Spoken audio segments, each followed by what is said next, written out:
প্রিয় আমার বন্ধুরা, তোমরা সবাই দেখো এখন আমি কোথায় চলে আসছি তোমাদেরকে দেখানোর জন্য।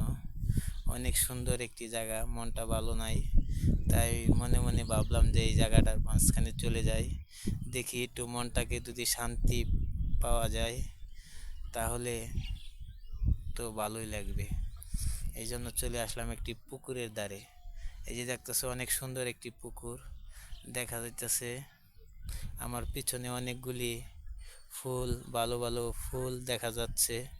পানির মাঝে রইয়াছে, পুকুরের মাঝে অনেক সুন্দর ফুলগুলি রইয়াছে।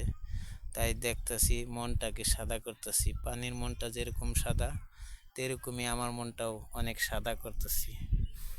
দেখো তোমরা সবাই, এই যে দেখো আমি বসলাম, বইসা তোমাদেরকে দেখাইতেছি অনেক সুন্দর একটি জিনিস। দেখো